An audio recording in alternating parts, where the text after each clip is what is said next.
స్థానిక సంస్థల ఎన్నికల్లో బీసీలకు 42% రిజర్వేషన్ల సాధన కోసం ఢిల్లీకి వెళ్లారు సీఎం రేవంత్ రెడ్డి. కేంద్రంపై ఒత్తిడి పెంచేలా పార్టీ పెద్దలతో చర్చించారు.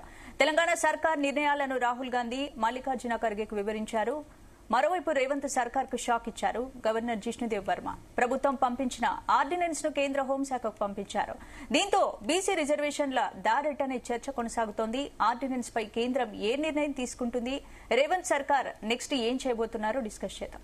భరత్, బీసీలకు 42% రిజర్వేషన్ల కోసం ఢిల్లీలో సీఎం రేవంత్ రెడ్డి ఈరోజు ఇవాళ రెండు ఇంపార్టెంట్ డెవలప్మెంట్స్ స్పందన. ఒకటి, బీసీ రిజర్వేషన్ల ఆర్డినెన్స్ ఏదైతే ఉందో దాన్ని గవర్నర్ జిష్ణుదేవ్ వర్మ దగ్గర దాదాపు 10 రోజులకు పైగా పెండింగ్ లో ఉంది. నాకు తెలిసి జూలై 10వ తేదీన జరిగింది అనుకుంటా లాస్ట్ కేబినెట్ మీటింగ్. 10వ తేదీన కేబినెట్ లో ఆమోదించి 2 రోజుల తర్వాత దాన్ని గవర్నర్ కు పంపించారు. సో అది గవర్నర్ దగ్గర 10 రోజుల పాటు పెండింగ్ లో ఉంది. గవర్నర్ చాలా మంది న్యాయ నిపుణులతో సంప్రదింపులు జరిపారు. దాని ఆర్డినెన్స్ ఓకే చేయడమా లేదా. ఎందుకంటే అసెంబ్లీ సమావేశాలు లేనప్పుడు ఆర్డినెన్స్ ఇచ్చే అధికారం ఉంటుంది. ఆర్డినెన్స్ ఇచ్చిన తర్వాత 6 నెలల తర్వాత కూడా 6 నెలల లోపు అసెంబ్లీ ఆమోదించాలి. ఆమోదిస్తే అప్పుడు చట్టం అవుతుంది. సో అసెంబ్లీ లేనప్పుడు ఆర్డినెన్స్ మీద గవర్నర్ సంతకం పెడితే చాలా చట్టం అవుతుంది టీ ఫ్యాక్టోగా. ఆ తర్వాత అసెంబ్లీ దాన్ని రాటిఫై చేయాల్సి ఉంటుంది. సో ఇప్పుడు ఆర్డినెన్స్ గవర్నర్ 10 రోజుల పాటు న్యాయ కోవిధులు వాళ్ళని సంప్రదించి చివరికి నిన్న మొన్న అడ్వకేట్ జనరల్ ను పిలిచారు. అడ్వకేట్ జనరల్ ని పిలిచి ఆయన మాట్లాడారు. మాట్లాడితే దీన్ని చేయొచ్చు అని అడ్వకేట్ జనరల్ అన్నారు. కానీ అడ్వకేట్ జనరల్ వాదనతో కూడా ఆయన సాటిస్ఫై అయినట్టు లేరు. కేంద్ర హోంశాఖకి దీన్ని పంపించారు అని చెప్తున్నారు. కేంద్ర హోంశాఖకి ఒపీనియన్ గురించి ఇట్లా ఇవ్వచ్చా 42% రిజర్వేషన్ ఆర్డినెన్స్, పంచాయతీరాజ్ చట్ట సవరణ చేస్తూ 50% లిమిట్ సుప్రీంకోర్టు ఏదైతే చెప్పిందో అది దాటుతుంది కదా అని ఆయన పంపించారు. ఒకటి. రెండవది, ఢిల్లీలో రేవంత్ రెడ్డి అండ్ టీం బట్టి విక్రమార్క, ఉత్తమ్ కుమార్ రెడ్డి, బీసీ మినిస్టర్స్ అంతా కూడా ఇవాళ మల్లికార్జున ఖర్గే, రాహుల్ గాంధీని మొదలు ఉదయం 1-2 గంటల పాటు సమావేశమయ్యారు. వాళ్ళతో క్యాస్ట్ సెన్సస్ చేసిన విధానాన్ని చెప్పారు. అది చెప్పిన తర్వాత ఇవాళ సాయంత్రం ఇందిరాభవన్ అంటే కాంగ్రెస్ పార్టీ హెడ్ క్వార్టర్, ఇప్పుడు హెడ్ క్వార్టర్లో దాని మీద పవర్ పాయింట్ ప్రజెంటేషన్ ఇచ్చారు. కాంగ్రెస్ పార్టీ ఎంపీలు, ముఖ్య నేతలు అందరూ కూడా ఉన్నారు. ఉన్న సందర్భంలో రేవంత్ రెడ్డి అదేవిధంగా టీంని రాహుల్ గాంధీ పొగిడారు. సో ఆయన పొగడమే కాకుండా ఆయన అన్న మాటలు నేను చెప్తాను ఏమన్నారో. చాలా ఇంపార్టెంట్. అంటే రాష్ట్ర ప్రభుత్వానికి, రేవంత్ రెడ్డికి ప్రశంసల జల్లు రాహుల్ గాంధీ కురిపించారు. ఆయన ఏమన్నారో చెప్తాను నేను. రాహుల్ గాంధీ ట్వీట్ కూడా దాన్ని చేశారు. కాంగ్రెస్ పార్టీ కూడా ట్వీట్ చేసింది. ఏం చెప్పారంటే, Revanth Reddy ji and other party leaders exceeded my expectations. అంటే నేను ఎక్స్పెక్ట్ చేసిన దానికంటే చాలా ఎక్కువ చేశారు. They not only did the caste census చేయడమే కాకుండా but did so exceptionally well and in the right spirit. Caste census చేయమంటే చేయడమే కాకుండా ఎక్సెప్షనల్లీ వెల్, నేను అనుకున్న దానికంటే చాలా ఎక్కువ చేశారు, సరైన స్పిరిట్తో చేశారు. I can say with certainty that the level of competence they have demonstrated is a mile stone for social justice in the country. అంటే సామాజిక న్యాయంకు ఇది ఒక మైలురాయి అవుతుంది. It will set the standard for nation wide caste senses. జాతీయ వ్యాప్తంగా కులగణనకు ఇది ఒక స్టాండర్డ్ అవుతుంది. Regardless of whether the BJP likes it or not. BJP దీనికి నచ్చినా నచ్చకున్నా ఇది ఒక స్టాండర్డ్ అవుతుంది. ఎందుకు ఇవాళ ఎక్సైజ్ పెట్టారంటే, బీజేపీ కులగణన చేయాలని రాహుల్ గాంధీ ఎన్నికల ముందు నుంచి అన్నారు, ఆ తర్వాత అన్నారు.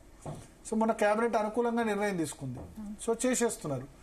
చేసిన తర్వాత ఈ క్రెడిట్ తమకి దక్కాలన్న ఉద్దేశంతో కాంగ్రెస్ దీన్ని ఆర్గనైజ్ చేసింది.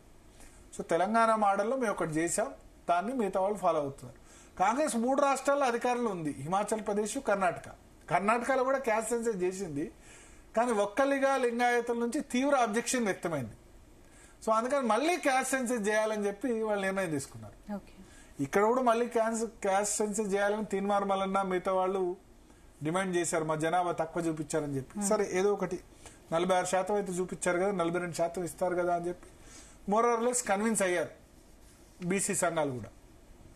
అయితే ఇంకో రాష్ట్రం హిమాచల్ ప్రదేశ్లో ఉంది. హిమాచల్ ప్రదేశ్లో కొంచెం అగ్రకులాల జనాభా ఎక్కువ, బ్రాహ్మిన్ కానీ ఠాకూర్ జనాభా చాలా ఎక్కువ. సో అక్కడ బీసీ క్యాస్ట్ సెన్సస్ చేసినా ప్రాబ్లమే, ఎందుకంటే అగ్రకులాల డామినెన్స్ స్టేట్. కర్ణాటకలో బీసీ చీఫ్ మినిస్టర్ ఉన్నా సరే డామినెన్స్ లింగాయతులది, ఒక్కలిగలది. ఆ రెండు వర్గాలు లింగాయతులు బీజేపీతో ఉన్నాయి, ఒక్కలిగాలు జేడీఎస్తో ఉన్నాయి. ఒక్కలిగాలు కొంత సెక్షన్ కాంగ్రెస్తో కూడా ఉన్నారు, ఎస్ఎం కృష్ణ, డీకే శివకుమార్, వీళ్ళంతా ఒక్కలిగా కమ్యూనిటీ. సో వాళ్ళు వ్యతిరేకిస్తున్నారు, అందుకని అక్కడ మళ్ళీ రీసర్వే చేయమన్నారు. సో తెలంగాణలో రీసర్వే కాకుండా ముందుకు కాబట్టి తెలంగాణ మోడల్ అని చెప్పి దేశవ్యాప్తంగా ఫోకస్ చేయాలి.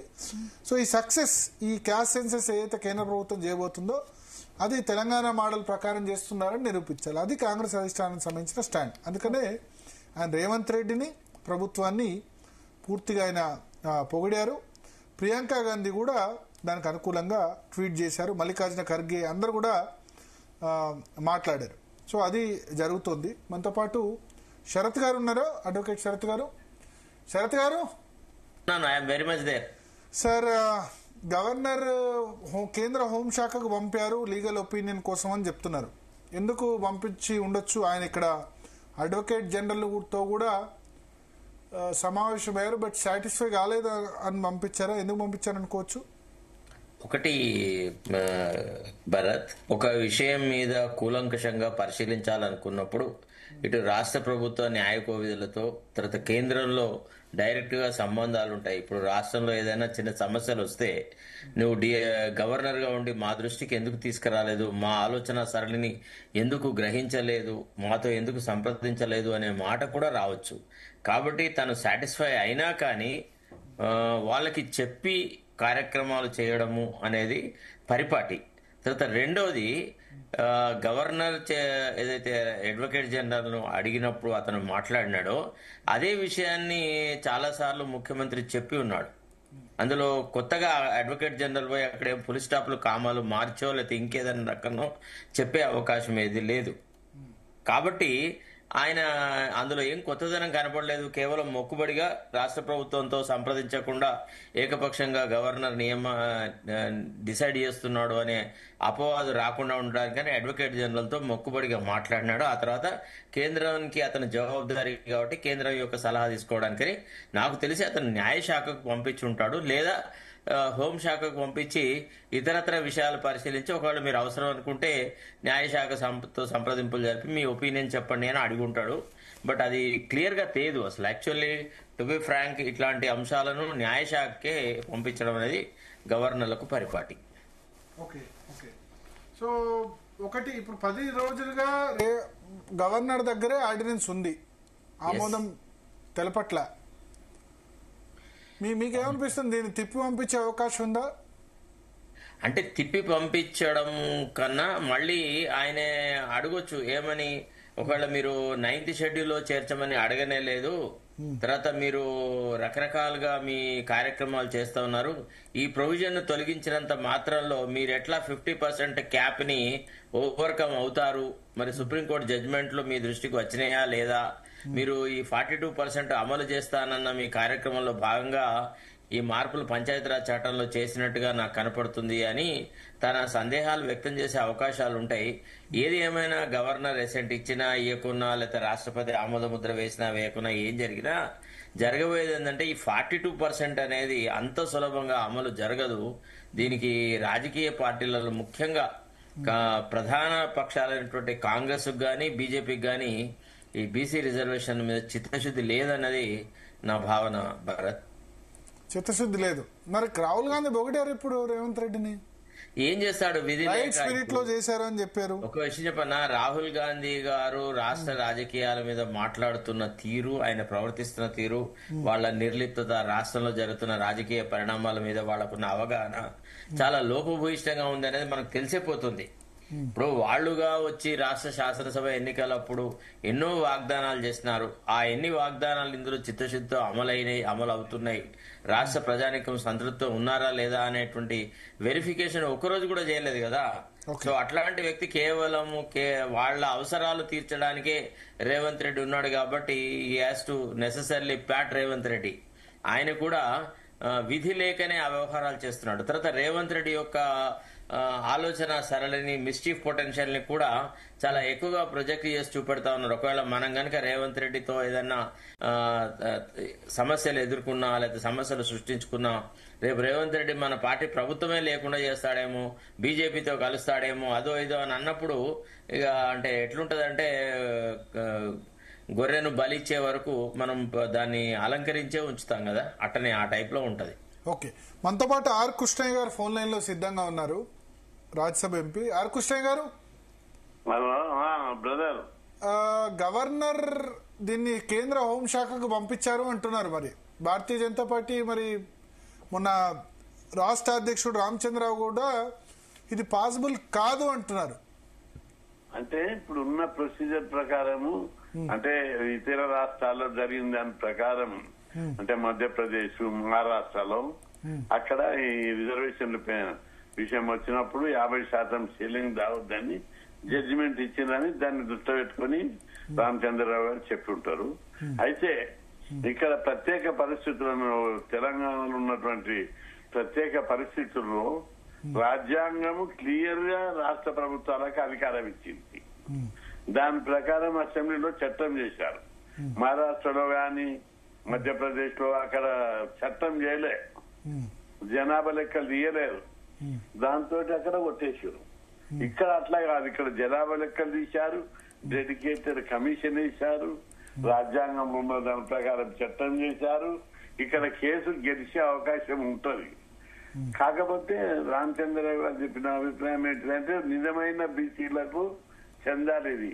కుమ్మరి పని, కమ్మరి పని, ఉడ్ల పని చేయాలి, చేష్టోళ్ళు వాళ్ళకి ఇది చెందాలి. నవాబులయ్యి, జాగీర్దారులయ్యి, పెద్ద పెద్ద రాజ్యాలు వెళ్ళి 1000 సంవత్సరాల రాజ్యాలు వెళ్ళినా నవాబులకు ఇవ్వద్దనేది ఆయన అభిప్రాయం. అది బీసీల అందరి లోపల కూడా ఉంది. మా కోట అంతా ఈ నవాబులు తీసుకుంటున్నారని. అందుకే నేను సుప్రీంకోర్టులో కూడా దీని మీద కేసు వేస్తా. దాన్ని ముస్లింలకు రిజర్వేషన్ వర్తించొద్దు అని, అంతేనా? క్లియర్ ఉంది కదా, మేము కేసు కూడా ఇస్తాం సుప్రీంకోర్టులో. వాళ్ళు అడగలేదు, వాళ్ళు అడగకుండానే ఈ ప్రభుత్వం ఓటు బ్యాంక్ కోసం అప్పుడు గతంలో కూడా వాళ్ళకు విద్యా ఉద్యోగాలను పెట్టారు, దాని మీదనే కేసు నడుస్తుంది. మళ్ళా దీన్ని రాజకీయానికి జీవోలు లేని దానికి రాష్ట్ర ప్రభుత్వం ఇస్తున్నది. దాన్ని గట్టిగా వ్యతిరేకించాలన్నది అభిప్రాయం. నిజమైన వృత్తులు చేసుకునే వారికి దక్కాలి. కుమ్మరి పని, కమ్మరి పని, గొర్రె కాపర్లు, గీత కార్మికులు, నేత కార్మికులు, వీళ్ళకి దక్కాలి తప్ప ఒక 1200 సంవత్సరాలు రాజ్యాలు వెళ్ళిన నవాబులకు దక్కొద్దు. వాళ్ళ దానిలో సోషల్ డిస్పారిటీ లేదు కాబట్టి దక్కొద్దు అనేది వాళ్ళ అభిప్రాయం. బీసీలందరూ కూడా అదే కోరుకుంటున్నారు. ఓకే, మరి ఎట్లా ఇది ఇప్పుడు 42%? ఇప్పుడు గవర్నర్ అక్కడికి పంపించారు, మరి ఎట్లా? రాష్ట్ర ప్రభుత్వము దీని మీద జీవో తీసి ఎన్నికల నోటిఫికేషన్ జీవో ఒకటే రోజు అనౌన్స్ చేసి, ఒకవేళ కోట్లకి ఎవరైనా పోకుండా చూడాలి.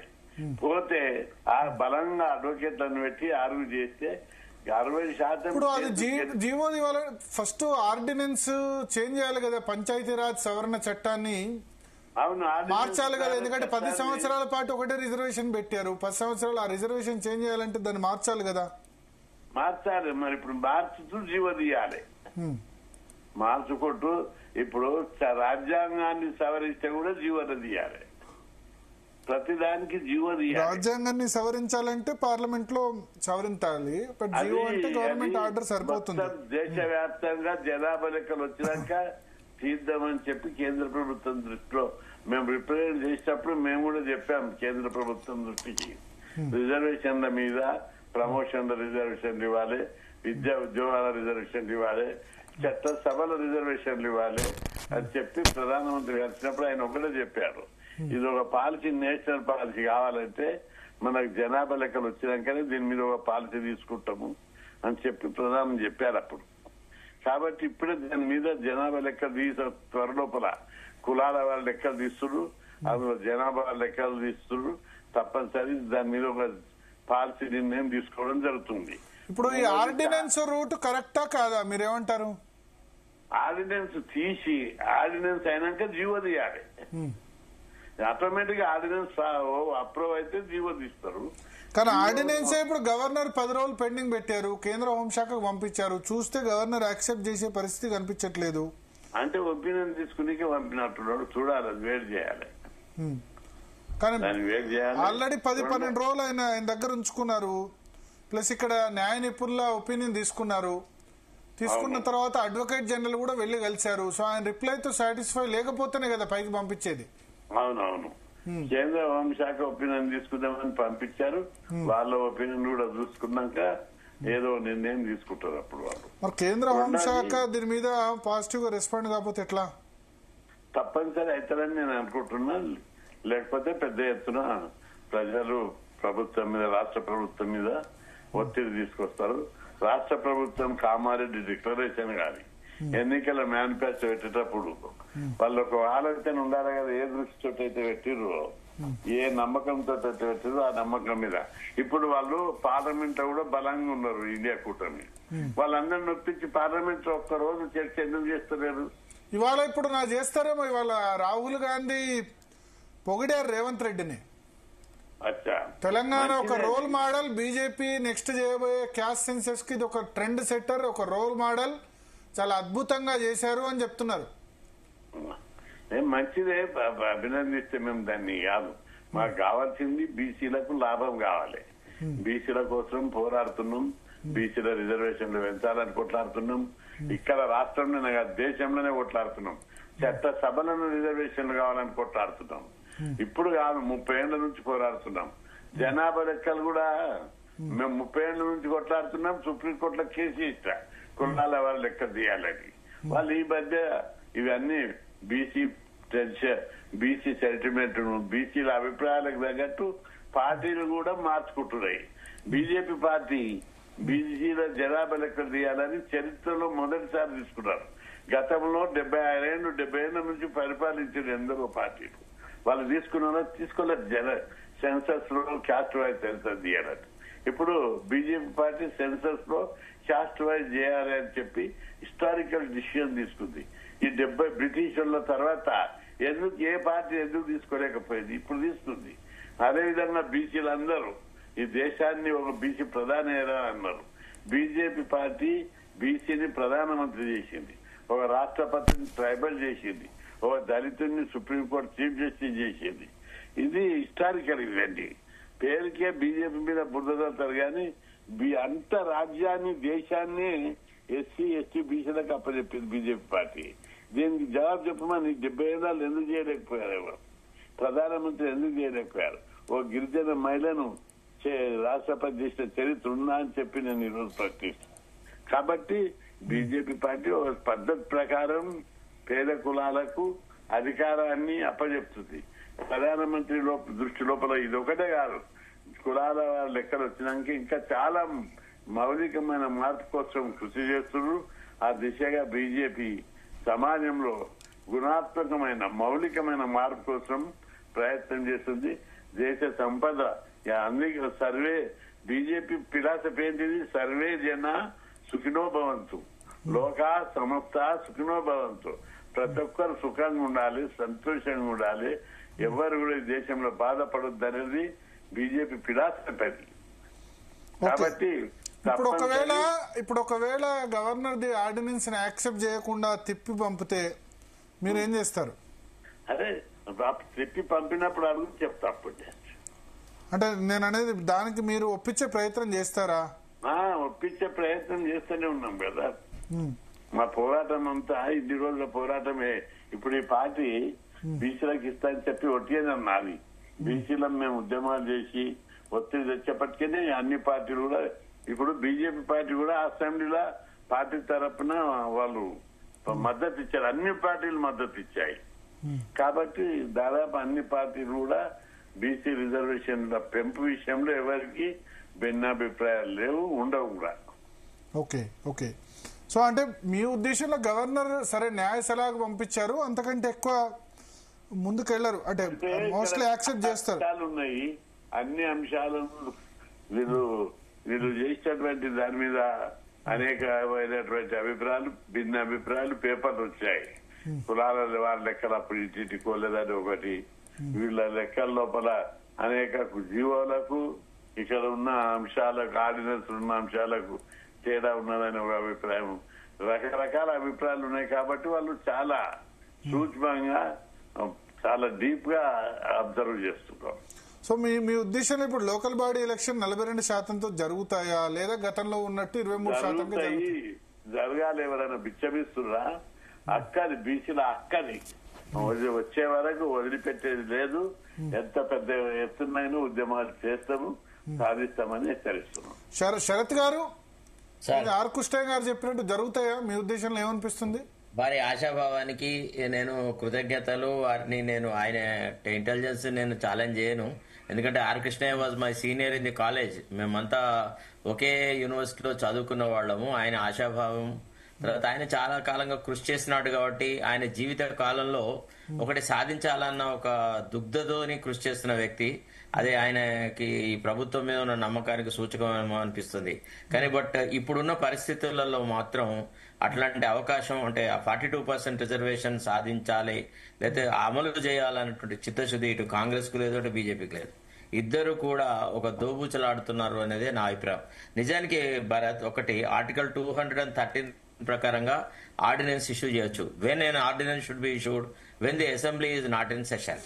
తర్వాత ఉన్న అసెంబ్లీని ప్రోరోగ్ చేసేసి ఒక ఆర్టిఫిషియల్ నెసెసిటీని క్రియేట్ చేసేసి ఒక ఆర్డినెన్స్ ను సృష్టించి ఇదంతా ఏదో మొక్కుబడికి వేరే వాళ్ళ సంతృప్తికి చేస్తున్నట్టే గాని అదే శాసనసభను రీకన్వీన్ చేసేసి అమెండ్మెంట్ ద్వారానే డైరెక్ట్ గా లెజిస్లేచర్ అమెండ్మెంట్ తీసుకొచ్చేసి డిలీటింగ్ దట్ ప్రొవిజన్ చేసేసి ఎందుకు దాన్ని గవర్నర్ కు పంపలేకపోయినాడు?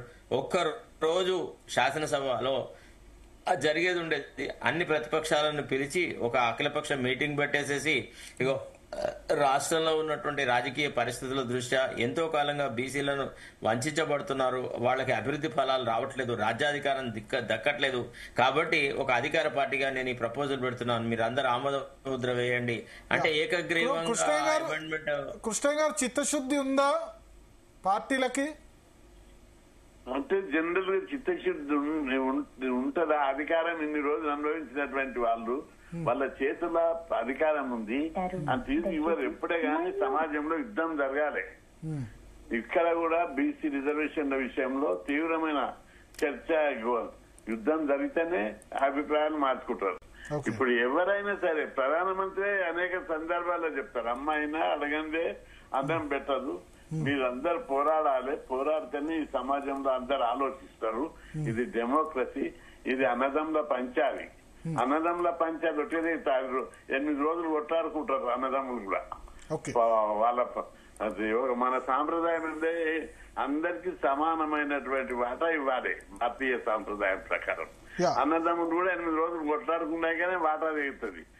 మళ్ళా చివరికి ఏంటిది, తమ్ముడే మొదలు వాటా తీసుకోవాలి. ఇక్కడ కూడా తమ్ముళ్ళు ఎవరు? బీసీలు అందరూ అగ్రకుల సోదరులు. తమ్ముళ్ళ వాటా తప్పనిసరి ఇవ్వక తప్పదు. దానికోసం యుద్ధం జరుగుతుంది. యుద్ధం అంటే కొట్లాట. మా వాటా మాకు ఇవ్వని మేము అడుగుతాం. ఘర్షణ జరిగినాక తప్పనిసరి ఇవ్వక తప్పదు. ఇది ఏనాటికైనా ఇది ప్రజాస్వామ్యంలో భారతీయ సాంప్రదాయంలో ఇవ్వక తప్పదు. ఇచ్చి తీరుతారు. అట్లాంటి వాతావరణం ఉన్నది. ఎందుకంటే ఇక్కడ భిన్నమైన కేసు ఇది. ఇది చర్చ లీగల్ బాట జరగాలి. లీగల్ బాట జరిగితే సుప్రీంకోర్టు కూడా, సుప్రీంకోర్టు ఎప్పుడు 50% సీలింగ్ దాటొద్దు అని ఇచ్చింది జడ్జిమెంట్. మన అగ్రకుల సోదరులకు 10% ఇచ్చినప్పుడు ఏమన్నది అదే సుప్రీంకోర్టు, జనాభా లెక్కలు అంటే ప్రత్యేక పరిస్థితుల దృష్ట్యా సమాజంలో వచ్చిన మార్పుల ప్రకారము ప్రత్యేక పరిస్థితుల దృష్ట్యా ఇస్తే తప్పు లేదా అన్నది.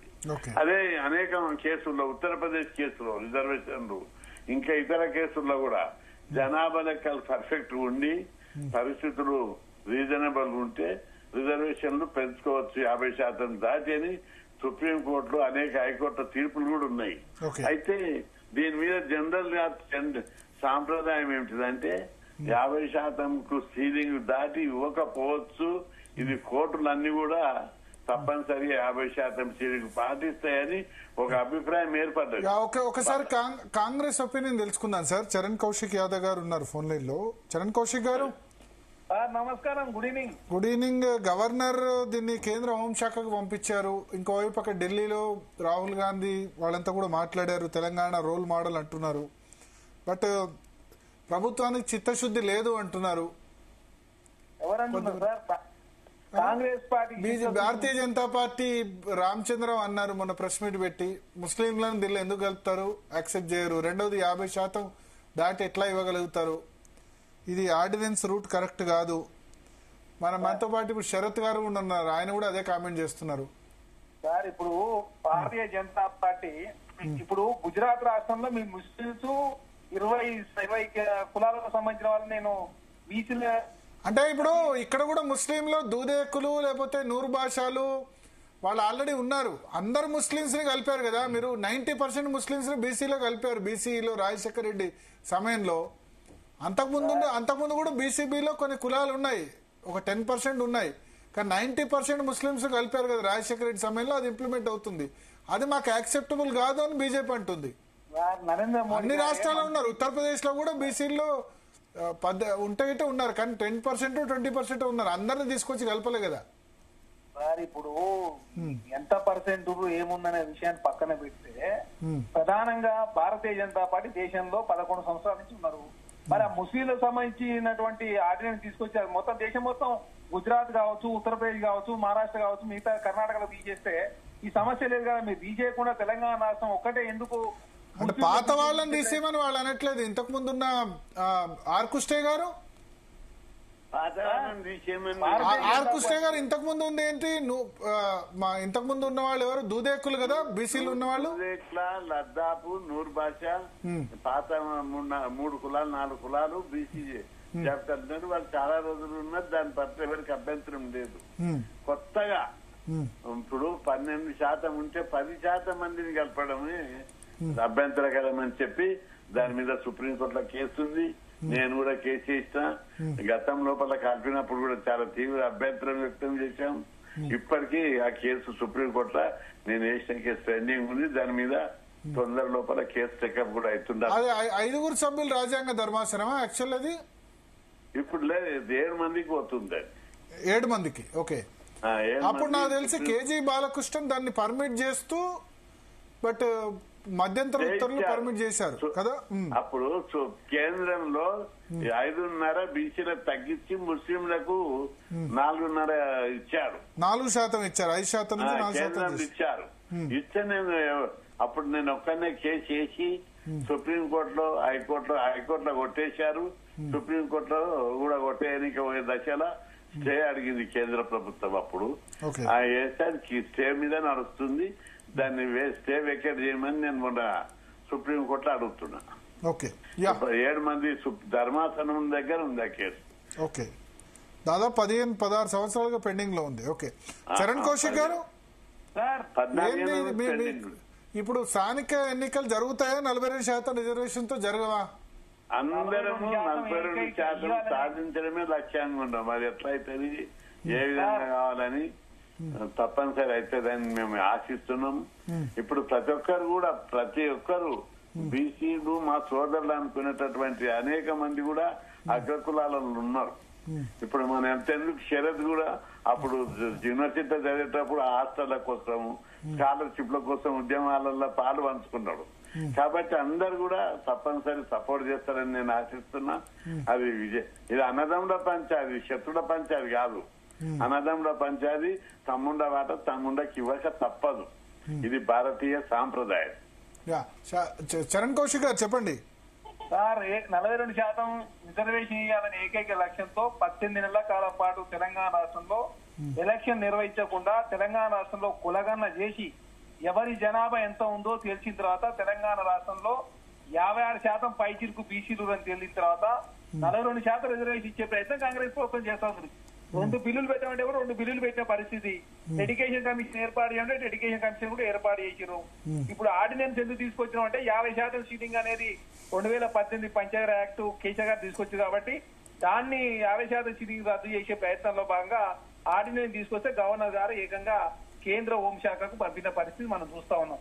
కాబట్టి ఖచ్చితంగా తెలంగాణ రాష్ట్రంలో ఇప్పుడు కాంగ్రెస్ ఆర్డినెన్స్ ఎందుకు అసెంబ్లీ సమావేశపరిచి పెడితే అయిపోతుండే కదా. అసెంబ్లీ అనేది నిజానికి ప్రొరోగ్ కాలేదు, ప్రొరోగ్ చేసి మరీ ఆర్డినెన్స్ తెచ్చారు. ముందు రోజు ప్రొరోగ్ చేశారు, నెక్స్ట్ రోజు ఆర్డినెన్స్ తెచ్చారు. అసెంబ్లీ సమావేశాలు పెట్టొచ్చు కదా, జూలై వర్షాకాల సమావేశాలు ఎట్లాగో పార్లమెంట్ జరుగుతున్నాయి, అసెంబ్లీ పెట్టి యాక్సెప్ట్ చేస్తే ఒక శాంక్టిటీ ఉండేది కదా అసెంబ్లీ మొత్తం ఇప్పుడు దీన్ని యాక్సెప్ట్ చేసేదని.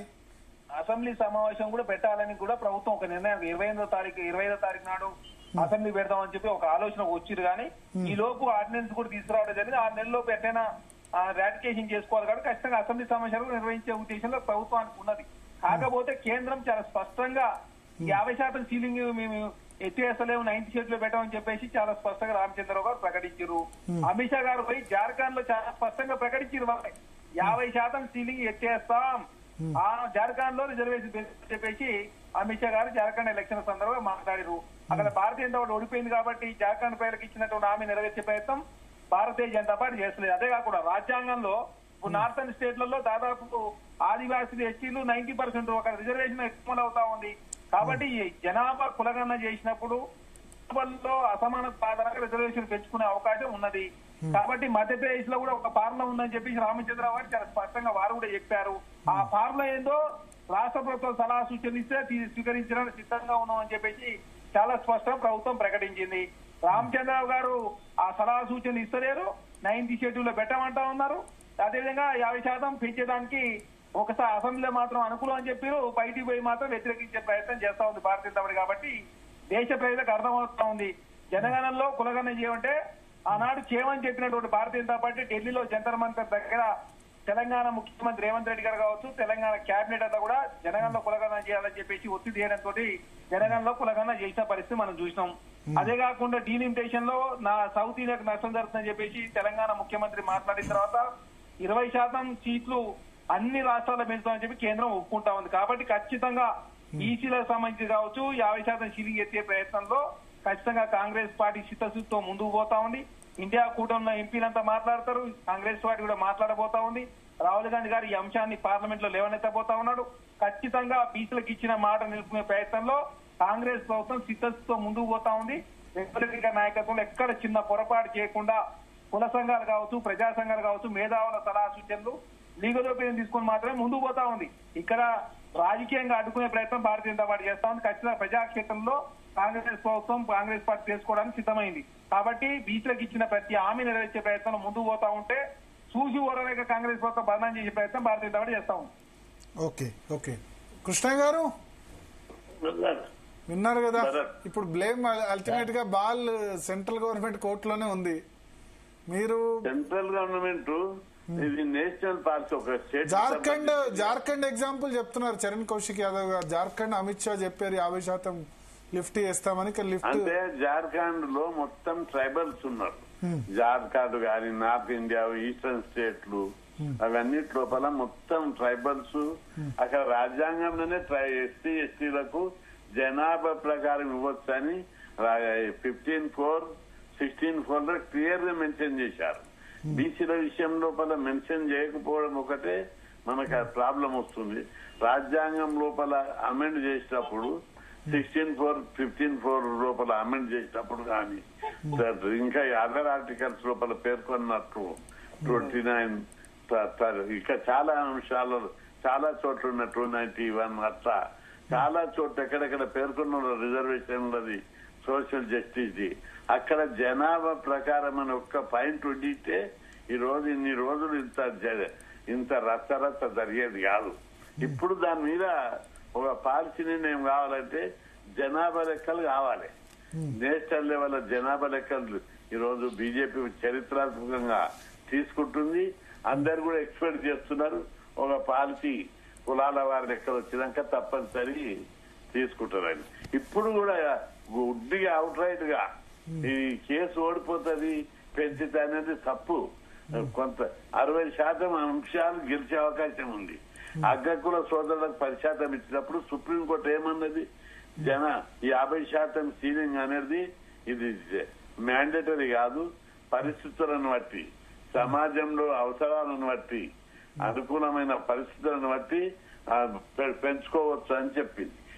ఇంకో కేసులో ఉత్తరప్రదేశ్ కేసులో అప్పుడు మాయావతి రిజర్వేషన్ల విషయంలో వచ్చినప్పుడు ప్రమోషన్ల రిజర్వేషన్ల కేసులో రాజ్యాంగంలో అమెండ్ 95, 87 అమెండ్మెంట్ ఉన్నప్పుడు కూడా అప్పుడు కూడా సుప్రీంకోర్టు హైకోర్టు కేసు వచ్చినప్పుడు జనాభా లెక్క నుండి సరైనటువంటి రీజనబుల్ గ్రౌండ్స్ ఉంటే పెంచుకోవచ్చు అని చెప్పించారు.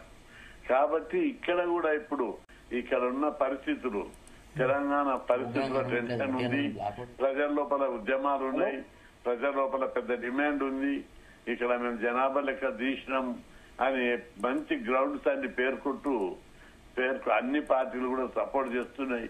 ఈ అనేక అంశాలు మౌలికమైన అంశాలను చెప్తూ బలంగా మన వాదన నడిపిస్తే కూడా ఇప్పుడు కూడా కేసు గెలుస్తుంది.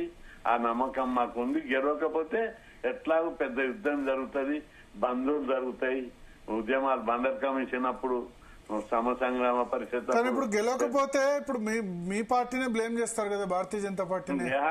గెలవకపోతే పార్టీని ఎందుకు బ్లేమ్ అవుతుంది చెప్పు? అంటే గవర్నర్ ఆర్డినెన్స్ ఇంప్లిమెంట్ చేయకపోతే ఇప్పుడు గతంలో ఉత్తరప్రదేశ్ లో కేసు మంచిగా జడ్జిమెంట్ ఇచ్చి జనాభా లెక్కలు లేవని చెప్పి కొట్టేసారు. అప్పుడు అక్కడ ఎవరి బ్లేమ్ అయ్యేది?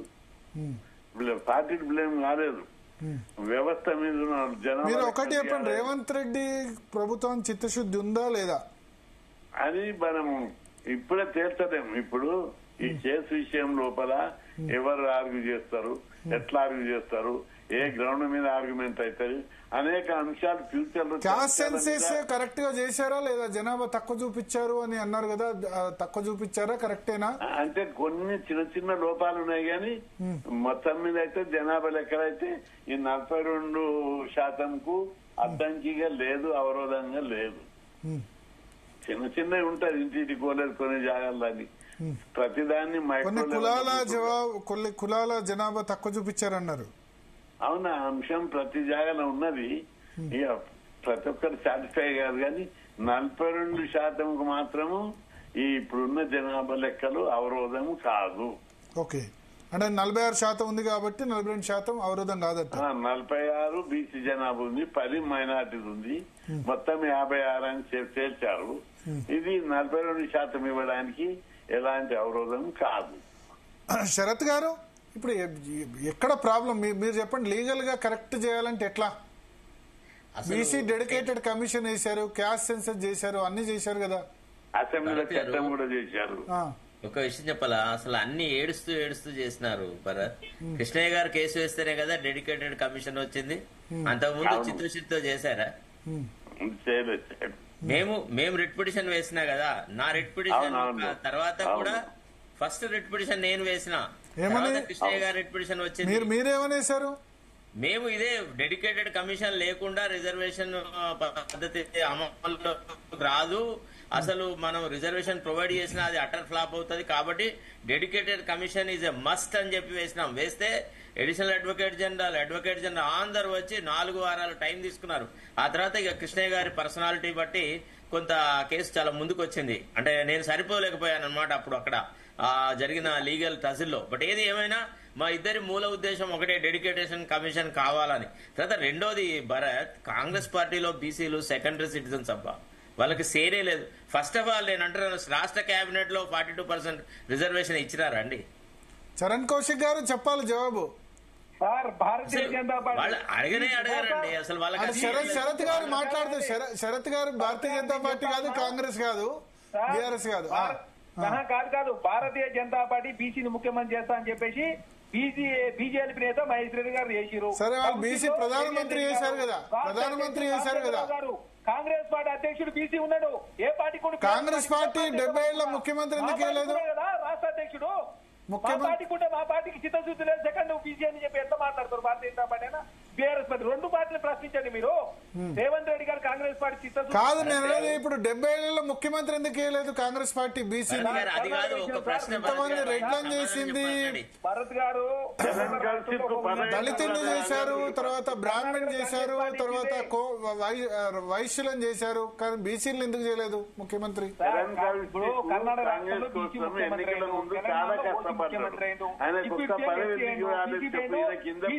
కాంగ్రెస్ పార్టీలో సోషల్ మా పార్టీలో ఎవరు చేయాలి ఏం చేయాలని కాంగ్రెస్ పార్టీ ఖర్గే మా రాష్ట్ర జాతీయ అధ్యక్షుడు, వారు రాజ్యసభలో పక్ష నేత. కాంగ్రెస్ పార్టీ ఒక్కొక్క రాష్ట్రంలో ఒక్కొక్క వ్యూహంతో ముందుకు పోతా ఉంటారు. అంటే తెలంగాణలో ఎందుకు చేయలేదు బీసీ ముఖ్యమంత్రి? నేను ఒప్పుకుంటా, బీసీ అధ్యక్షులు చేశారు, మీరు చేశారు, బీజేపీ కూడా చేశారు. బీజేపీ లక్ష్మణ్, బండి సంజయ్ వాళ్ళంతా బీసీ అధ్యక్షులే కదా. రాజా సింగ్ బీజేపీ లీడర్ ఉండే. అట్లా చెప్పుకుంటూ పోతే ఓకే. బట్ ఒకటి, ఇప్పుడు శరత్ గారు ఒక అలిగేషన్ చేశారు, కాంగ్రెస్ లో సెకండ్ గ్రేడ్ సిటిజన్ బీసీస్ అన్నారు. దాన్ని యాక్సెప్ట్ చేయలేదు. శరత్ గారు ఏమంటున్నారంటే కాంగ్రెస్ లో పీసీఆర్ ఒకసారి కాల్ కట్ చేసి మళ్ళీ కలపండి చరణ్ కౌశిక్ గారికి. హలో చరణ్ కౌశిక్ గారు కాల్ కట్ చేసి మళ్ళీ కలపండి.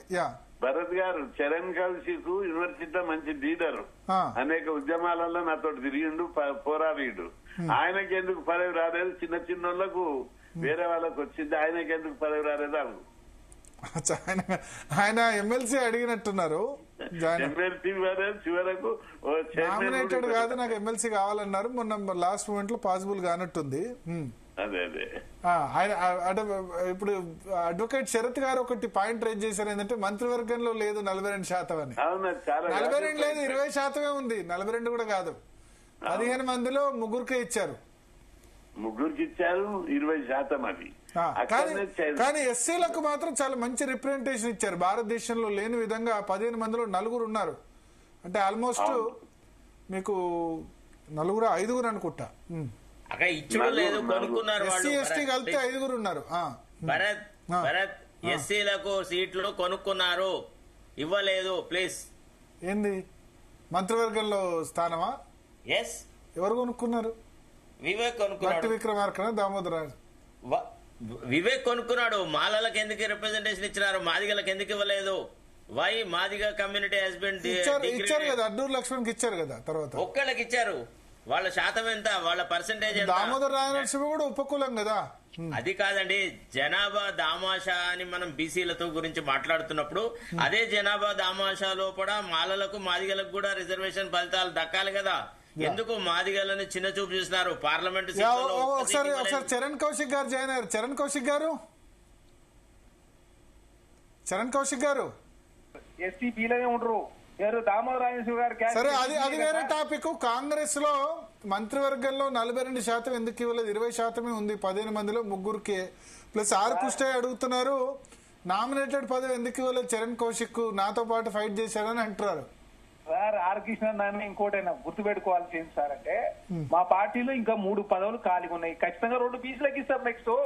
అదే కాకుండా మా Congress party deputy CM SC ఉన్నాడు, ఎస్సీలకు 4 మంత్రివర్గం స్థానం ఇచ్చారు. బీసీ ఉన్నాడు, 2 రాజ్యసభ వస్తే 1 బీసీకి ఇచ్చారు. 6 ఎమ్మెల్సీలు వస్తే 4 బీసీలకు ఇచ్చారు కదా సార్. ఎక్కడ కాంగ్రెస్ పార్టీ ఎస్సీ ఎస్టీ బీసీలకు అన్యాయం చేసింది? రాజ్యసభ 3 అభిషేక్ మను సింగ్ 3 ఇస్తే 1 ఇచ్చారు బీసీకి. సార్ ఫస్ట్ సార్ 2 వచ్చినాయి సార్. వస్తే రేణుకా చౌదరి గారు, అనిల్ కుమార్ యాదవ్ గారు. ఫస్ట్ సార్ 2 ఎమ్మెల్సీలు వస్తే తర్వాత అభిషేక్ మను సింగ్ ఓసీకి ఇచ్చారు కదా అంటారా? అది తర్వాత సార్ ఇంకోటి ఎమ్మెల్సీలు చెక్ చేసుకో. మహేష్ కుమార్ గౌడ్ గారు, తీర్మార్ మల్లన్న, విజయశాంతి గారు, శంకర్ నాయక్ గారు, అద్దంకి దయాకర్ అంతా ఎస్సీ ఎస్టీ బీసీలే కదా ఉంది. కాంగ్రెస్ పార్టీలో ఎస్సీ ఎస్టీ మంత్రివర్గం గురించి మాట్లాడతాం. మంత్రివర్గంలో 20% ఉంది ఇప్పుడు సార్. మంత్రివర్గంలో ఇంకా 3 బెర్తులు ఖాళీగా ఉన్నాయి. ఖచ్చితంగా భవిష్యత్తులో మంచి అవకాశం. 3 బెర్తులకు ఇప్పుడు మొన్న రెడ్డిస్ కి అవకాశం ఇవ్వలేదు, ఫైట్ చేస్తున్నారు. 3 బెర్తుల్లో 1-2 రెడ్డిస్ కి ఇస్తారు కదా. వేరే కమ్యూనిటీస్ కూడా ఉన్నాయి. లంబాడీస్ కి ఇవ్వలేదు అంటారు. ఇప్పుడు డిప్యూటీ సీఎం లంబాడీస్ ఇచ్చిరు. ఎస్సీ మాలకు మళ్ళీ అసెంబ్లీ స్పీకర్ ఇచ్చింది కాంగ్రెస్ పార్టీ. ఒక్కొక్కరికి ఒకటి న్యాయం చేసుకుని ముందుకు పోతా ఉన్నారు. ఇంకా 3 మంత్రి పదవులు ఖాళీ ఉన్నాయి, చీఫ్ విప్ ఖాళీ ఉంది, విప్పు పదవులు ఖాళీ ఉన్నాయి, ఇంకా చాలా పదవులు ఖాళీ ఉన్నాయి. కౌన్సిల్లో అదే విప్పులు ఖాళీ ఉన్నాయి. రకరకాల పదవులు ఒక్కొక్క వర్గానికి ఒక్కొక్క విధంగా న్యాయం చేసే ప్రయత్నం కాంగ్రెస్ పార్టీ చేస్తా ఉంది. ఇప్పుడు అసెంబ్లీ పెడతారు. అసెంబ్లీ పెట్టి ఇప్పుడు ఒకవేళ గవర్నర్ యాక్సెప్ట్ చేయలేదనుకోండి, ఏం చేస్తారు సార్? త్రిముఖ వ్యూహంతో కాంగ్రెస్ పార్టీ ముందుకు పోతా ఉంది. పార్లమెంట్ లో పోరాటం చేసుడే, ప్రైవేటు బిల్లు పెట్టుడే, మద్దతు తరహాలో ప్రయత్నం చేసుడే. అదే కాకుండా తెలంగాణ రాష్ట్రంలో ఇంకా ఏ విధంగా ముందుకు పోతే ఖచ్చితంగా బీసీలకు న్యాయం చేస్తామనే దాంట్లో కాంగ్రెస్ పార్టీ ముందుకు పోతా ఉంది. కాబట్టి 18 నెలల కాలం ఆగినాం కాబట్టి ఇంకా కొన్ని రోజులు ఆగితే ఖచ్చితంగా బీసీలకు న్యాయం చేసే ప్రయత్నంలో ఏ అంశాన్ని కూడా వదిలిపెట్టే ప్రసక్తి కాంగ్రెస్ పార్టీ చేయడం లేదు. ఖచ్చితంగా భారతీయ జనతా పార్టీ ద్వంద్వ వైఖరి బయటపడుతుంది కాబట్టి ఇప్పుడు భారతీయ జనతా పార్టీ మరి జార్ఖండ్ పోయి అమిత్ షా గారు మాట ఇచ్చేసి ఆ మాట నిలుపుకోవాలి కదా. మీరు నార్త్ స్టేట్ పోయి 90% ఇస్తారు రిజర్వేషన్, మరి ఎందుకు మీరు జార్ఖండ్ ఎలక్షన్ సందర్భంగా మాట ఇచ్చిన మాట ఎందుకు తీసుకోలేరు?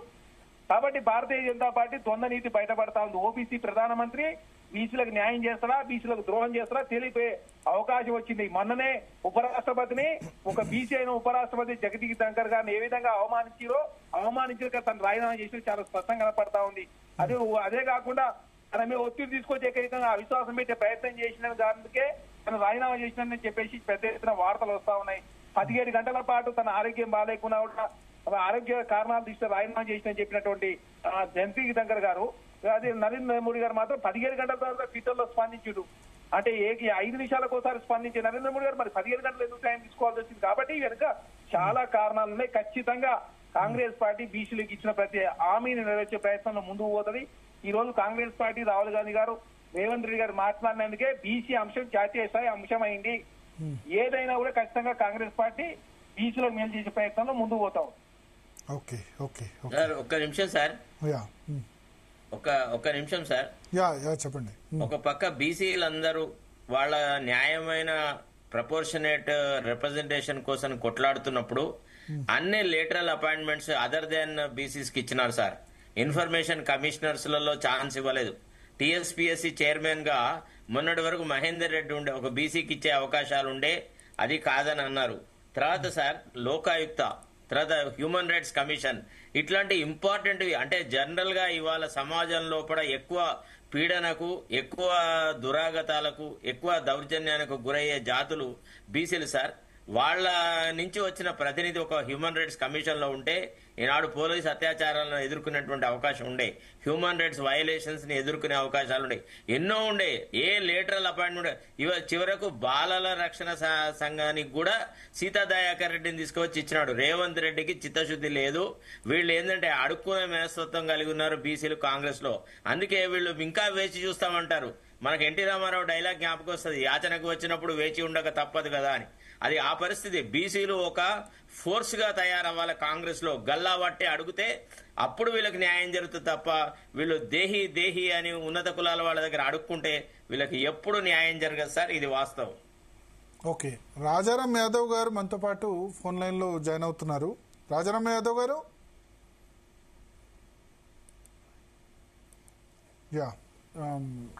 ఒకటి ఆర్ కృష్ణ గారు.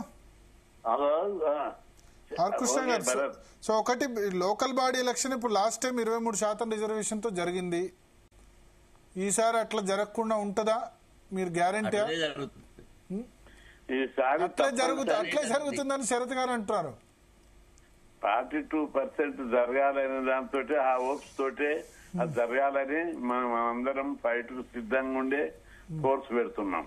అందుకే తప్పనిసరి అన్ని పార్టీలు కూడా ముందుకు వస్తున్నాయి. అందరు కూడా ఎవరు కూడా 42 తగ్గడానికి వీల్లేదనే భాషల్నే మాట్లాడుతున్నారు.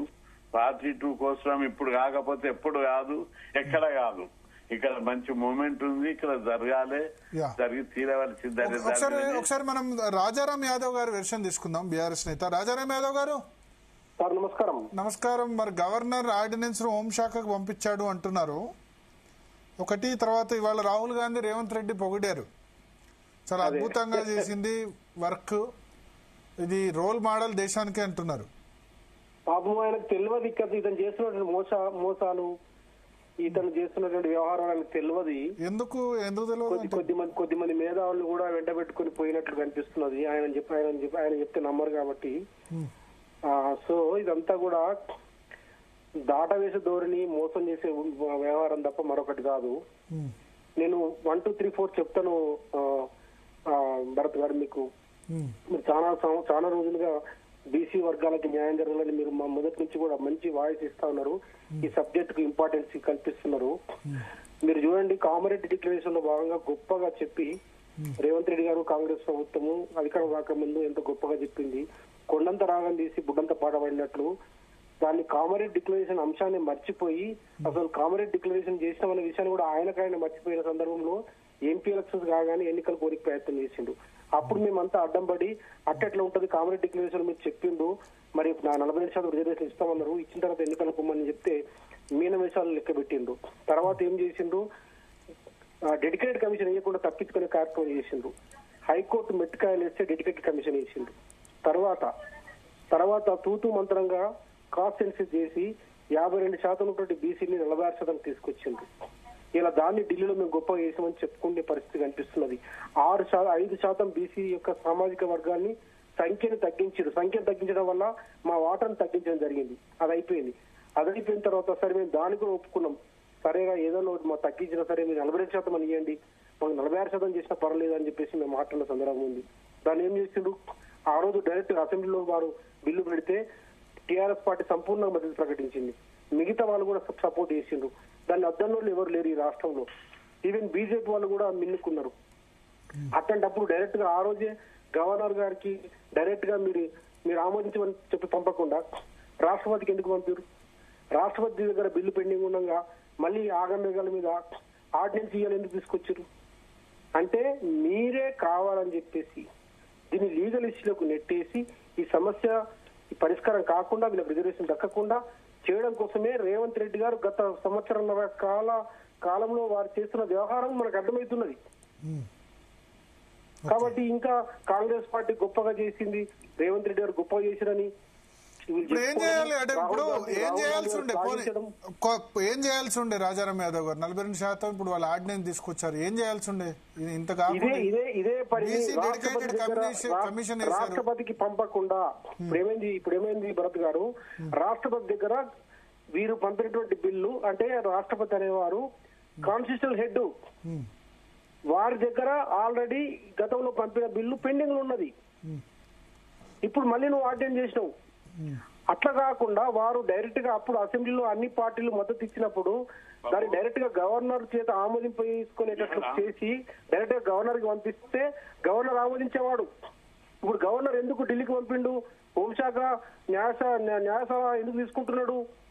ఇప్పుడు రాష్ట్రపతి దగ్గర పెండింగ్ ఉంది కాబట్టి వారు తీసుకోవాల్సిన పరిస్థితి వచ్చింది. అంటే ఇది రేవంత్ రెడ్డి యొక్క అనుభవ రాహిత్యమా, కావాలని దాటవేయడం కోసము మోసం చేయడం కోసం చేసిండా? దీన్ని ఒక లీగల్ ఇష్యూలోకి నెట్టిండ్రు. గతంలో కూడా వీళ్ళు అట్టే చేసిండ్రు. జనారెడ్డి గారు ఉన్నప్పుడు వీళ్ళే కొద్దిమంది స్వప్నారెడ్డి అని ఒక మహిళతోటి కేసు ఇప్పించిండ్రు. కేసు ఇప్పించి దాన్ని లీగల్ ఇష్యూలోకి నెట్టేసి ఒక హైకోర్టుకు వ్యతిరేకంగా బీసీలకు వ్యతిరేకంగా తీర్పు వచ్చినట్టు చేసిండ్రు. తర్వాత సుప్రీంకోర్టులో వాదించలేదు. కాబట్టి కాంగ్రెస్ పార్టీ యొక్క చరిత్ర నైజము బీసీ వ్యతిరేక వైఖరిని కలిగి ఉన్నది.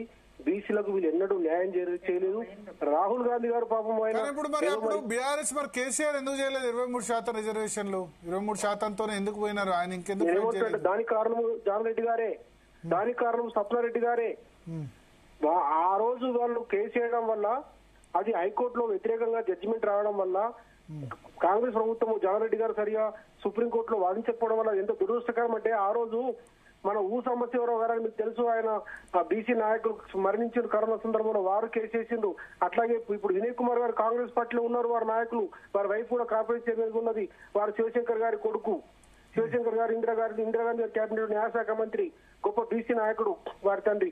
వారు ప్రైవేట్ పిటిషన్ వేసిండ్రు సుప్రీంకోర్టులో. కానీ ఆ రోజు కాంగ్రెస్ ప్రభుత్వం బీసీల తరఫున వాదించలేదు.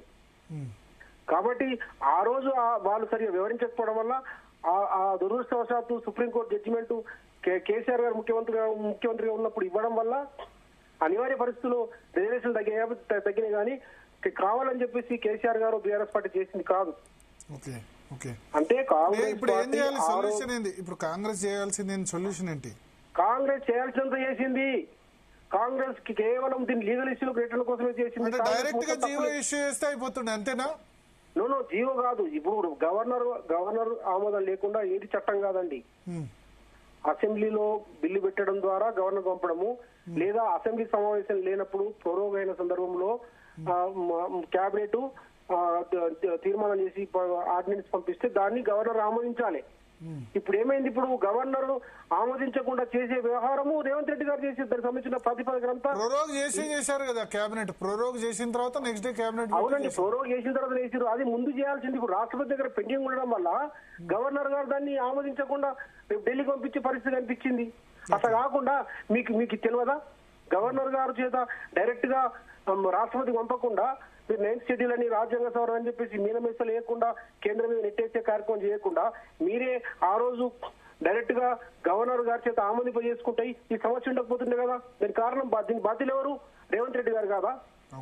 దీనికి బాధ్యులు ఎవరు? రాహుల్ గాంధీ గారు గారా? కనీసం ఇక్కడ ఏం జరుగుతుందో తెలియకుండా అమాయకుల్లాగా వ్యవహరిస్తే ఎట్లా?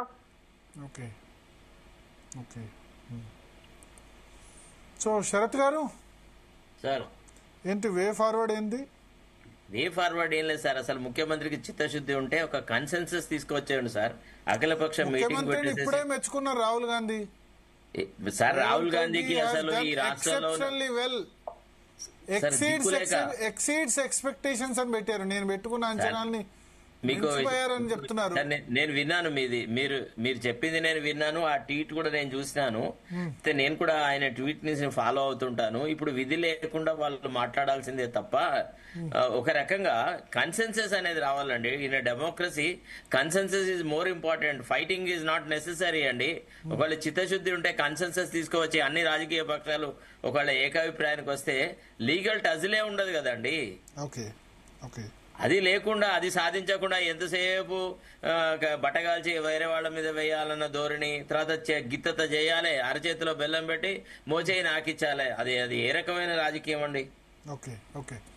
ఆర్ కృష్ణ గారు ఏంటి మీరేం చెప్తారు బీసీలకి, బీసీ సంఘాలకి? అంటే ఇప్పుడు పీక్ స్టేజ్ కి వచ్చింది ఇష్యూ.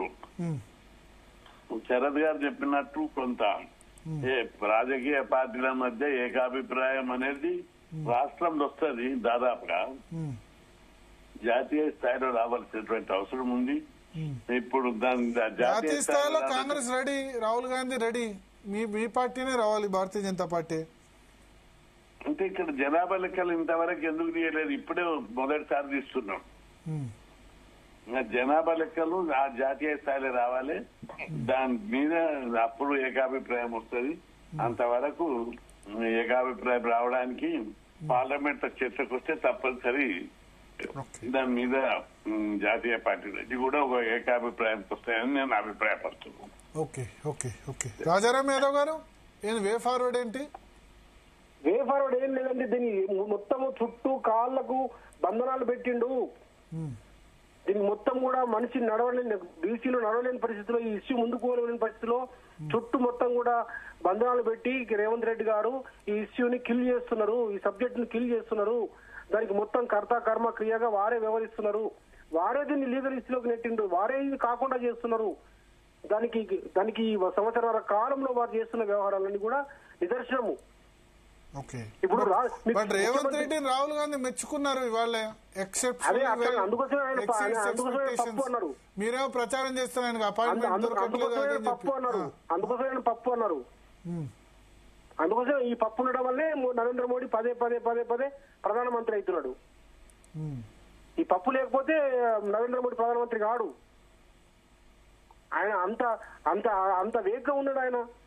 ఆయన పార్టీ మీద ఒక ఎవరు చేయలేదు కదా, ఏ గవర్నమెంట్ క్యాస్ట్ సెన్సస్ చేయలేదు కదా ఇన్ని సంవత్సరాలు. ఇప్పుడు రాహుల్ గాంధీ గారు ఎందుకు పట్టింది భరత్? అది ఫస్ట్ ప్రయారిటీ ఐటమ్ కదా కాంగ్రెస్ మేనిఫెస్టోలో. బీసీలకు రిజర్వేషన్ ప్రొవైడ్ చేయడం, 6 నెలల్లో కుల జనగణన చేస్తామని ఎందుకు చెప్పినారు? ఏడాదిన్నర ఎందుకు వెయిట్ చేస్తున్నారు భరత్? ఒక రకంగా ఇప్పుడు ఏంటంటే మనం వాస్తవాన్ని మాట్లాడాలంటే ఇప్పుడు మనం ఒక రకంగా మాట్లాడితే బీజేపీతో కలుపుతారు, లేదా బీఆర్ఎస్ తో కలుపుతారు, ఇంకేదో రకం మాట్లాడతారు. అంతేగాని ఇండిపెండెంట్ ఒపీనియన్ కి వాల్యూ ఎక్కడ ఉందండి? Nobody wants to know what is the truth. Okay thank you Sharath గారు, ఆర్ కృష్ణయ్య గారు, రాజారాం యాదవ్ గారు. మొత్తానికి గవర్నర్ అయితే 10 రోజులుగా తన దగ్గరే ఉంచుకొని కేంద్రానికి పంపించినట్టుగా సమాచారం అందుతుంది. ఇంకోవైపు బీసీ క్యాస్ట్ సెన్సెస్ 42% రిజర్వేషన్లు అన్నిటి మీద కాంగ్రెస్ హైకమాండ్ అంతటి కూడా బట్టి విక్రమార్క, రేవంత్ రెడ్డి, ఉత్తమ్ కుమార్ రెడ్డి అందరు ప్రజెంటేషన్ ఇచ్చారు. రాహుల్ గాంధీ ప్రత్యేకంగా రేవంత్ రెడ్డి అండ్ టీంను చాలా అద్భుతంగా చేశారు. దేశానికి తెలంగాణ రోల్ మోడల్. బీజేపీ ప్రభుత్వానికి నచ్చినా నచ్చకున్నా ఇది ఒక ట్రెండ్ సెట్టర్ అవుతుంది అని వాళ్ళు చెప్తున్న పరిస్థితుంది. చూద్దాం ఈ 42% స్థానిక సంస్థలు బహుశా ఆగస్ట్ ఎండింగో లేదా సెప్టెంబర్ 2nd వీక్లోనే, ఎందుకంటే సెప్టెంబర్ 30 లోపు జరగాలి ఎన్నికలు హైకోర్టు చెప్పిన దాని ప్రకారం. సో ఇప్పుడైతే మరి ఆర్డినెన్స్ అయితే ఇంకా పెండింగ్లో ఉంది. మరి ఈలోగానే అసెంబ్లీ సమావేశాలు పెడతారా? పెట్టాల్సిన సమయం వచ్చింది, వర్షాకాల సమావేశాలు పెట్టి దీన్ని ఆమోదింపజేస్తారా లేదా అన్నది అయితే చూడాల్సి ఉంది. ఇది వాళ్ళ DNA.